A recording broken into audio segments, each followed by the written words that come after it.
அண்மை செய்தி சென்னை மெரினா கடற்கரை உள்ளிட்ட பல்வேறு பகுதிகளில் பலத்த காற்று வீசுவதால் மக்கள் பாதிக்கப்பட்டிருக்கின்றனர். பலத்த காற்று தரைக்காற்று வீசி வருவதால் மக்கள் கடும் அவதிக்குள்ளாகி இருக்கின்றனர். முக்கிய செய்தியாக பார்க்கிறோம்.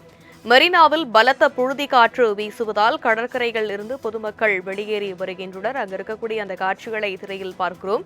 மெரினாவில் பலத்த புழுதி காற்று வீசுவதால் கடற்கரையில் மக்கள் வெளியேறி வருகின்றனர். புழுதி அதிக அளவில் கிளம்புவதால் இருசக்கர வாகன ஓட்டிகள் நடைபயிற்சி செல்வோர் அவதிக்குள்ளாகி இருக்கின்றனர்.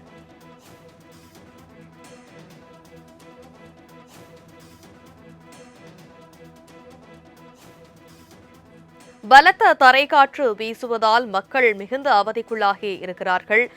கள விவரங்களை எமது செய்தியாளர் செலினா விரைக்க கேட்கலாம். வணக்கம் செலினா, நீங்கள் தற்பொழுது எந்த பகுதியில் இருக்கிறீர்கள்? அங்கு காற்று எவ்வளவு வேகமாக வீசி வருகிறது? அங்கு இருக்கக்கூடிய மக்கள் என்ன சொல்றாங்க? விவரம் என்ன?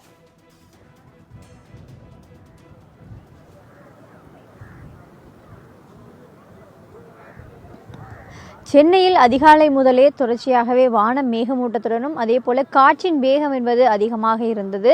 குறிப்பாக 8 மணிக்கு பிறகாக தரைக்காற்று என்பது அதிக அளவில் வீசி வருகிறது.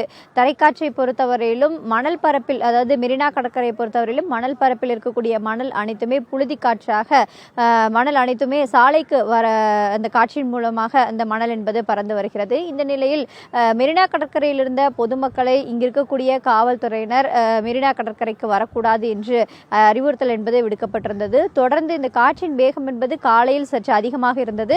தற்பொழுது காற்றின் வேகம் என்பது படிப்படியாக குறைகிறது. அதே போல சில நேரங்களில் காற்று என்பது அதிகமாக வீசக்கூடும் என்றும் வானிலை ஆய்வு மையம் தெரிவித்திருக்கிறது. குறிப்பாக பார்த்தோம் என்றால் வங்கக்கடல் பகுதியில், குமரி கடலோர பகுதியில் நிலவி வரக்கூடிய அந்த மேலடுக்கு சுழற்சியும் அதே போல அரபிக் கடலோர பகுதியில் நிலவி வரக்கூடிய மேலடுக்கு சுழற்சியின் காரணமாக தமிழகத்தை பொறுத்தவரையிலும் அடுத்து வரக்கூடிய 4 நாட்களுக்கு மழைக்கான வாய்ப்பு, கனமழைக்கான வாய்ப்பு இருக்கக்கூடும் என்று வானிலை ஆய்வு மையம் தெரிவித்திருக்கிறது. குறிப்பாக சென்னையை பொறுத்தவரையிலும் அடுத்து வரக்கூடிய 4 மணி நேரத்திற்கு மழைக்கான வாய்ப்பு இருக்கக்கூடும் என்றும் வானிலை ஆய்வு மையம் எச்சரிக்கை என்பது விடுக்கப்பட்டிருந்தது. இதன் அடிப்படையில் காலையிலிருந்தே தொடர்ந்து சென்னையில் வானம் மேகமூட்டத்துடன் காணப்பட்டிருந்தது. கருமேகங்கள் சூழ்ந்து குளிர்ந்த காற்று என்பது வீசி வந்திருந்தது. சற்று, அதாவது 7 மணிக்கு பிறகாக இருந்து தரைக்காற்றின் வேகம் என்பது அதிகரிக்கக்கூடியது. தரைக்காற்றின் வேகம் என்பது அதிகரித்தது. வாகனங்கள் செல்லக்கூடிய பொதுமக்கள் இதனால் அவதிக்குள்ளாகி இருந்தார்கள். சாலையில் இருந்த மணல் அனைத்துமே புழுதி காற்றாக வீசக்கூடிய நிலையில் வாகனங்களில் செல்லக்கூடியவர்களுக்கு இது சற்று சிரமத்தை ஏற்படுத்தி இருந்தது. ஆனால் தொடர்ச்சியாக பார்த்தோம் என்றால் சென்னை பொறுத்தவரையிலும் 100 டிகிரிக்கும் மேலாகவே வெயிலின் தாக்கம் என்பது கடந்த 3-4 நாட்களாகவே அதிகரித்திருந்தது.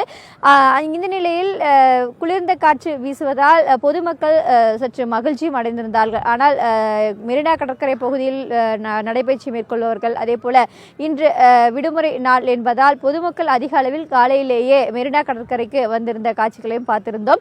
மெரினா கடற்கரையை பொறுத்தவரையிலும் இங்கு ப்ளூ பிளாக் பீச் என்பது அமைக்கப்பட்டிருக்கிறது. நீலக்கொடி கடற்கரை என்பது அமைக்கப்பட்டிருக்கக்கூடிய நிலையில் இந்த நீலக்கொடி கடற்கரை பகுதியில் இருக்கக்கூடிய பொதுமக்களை கலைந்து செல்லும்படி இங்கு இருக்கக்கூடிய கண்காணிப்பாளர்கள் தொடர்ச்சியாகவே அறிவுறுத்தல் என்பது விடுக்கப்பட்டிருந்தார்கள். சற்று காற்று என்பது தற்பொழுது குறைந்திருக்கக்கூடிய நிலையில் மீண்டும் பொதுமக்கள் கடற்கரைக்கு வரக்கூடிய காட்சிகளை பார்த்து வருகிறோம்.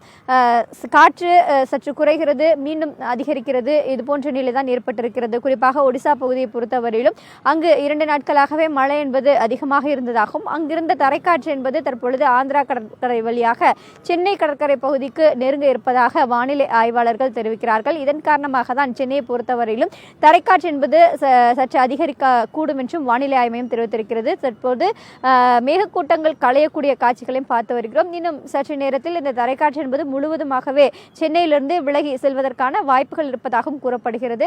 இந்த நிலையில் தான் சென்னையை பொறுத்தவரையிலும் தரைக்காற்று காலையிலிருந்தே அதிகமாக இருந்தது. தற்பொழுது தரைக்காற்று என்பது குறைந்து வரக்கூடிய காட்சிகளையும் பார்த்து வருகிறோம். மெரினா கடற்கரையில் பொதுமக்களை கலைந்து செல்லும்படி காவல்துறை அறிவுறுத்தல் என்பது விடுக்கப்பட்டிருந்த நிலையில் மீண்டும் தரைக்காற்று குறைந்த பிறகாக பொதுமக்கள் மெரினா கடற்கரைக்கு வரக்கூடிய காட்சிகளையும் பார்த்து வருகிறோம். மெரினா, அதே போல பட்டினப்பாக்கம் உள்ளிட்ட கடற்கரைகளை பொறுத்தவரையிலும் விடுமுறை நாட்கள் என்பதால் பொதுமக்கள் அதிக அளவில் கூடி வரக்கூடிய காட்சிகளையும் தொடர்ச்சியாக பார்த்து வருகிறோம். சென்னை மெரினா கடற்கரையில் தரைக்காற்று அதிகமாக வீசி வரக்கூடிய சூழலில் களத்திலிருந்து எமது செய்தியாளர் செலினா விவரித்த இந்த நேரலை காட்சிகளை நாம் பார்த்தோம்.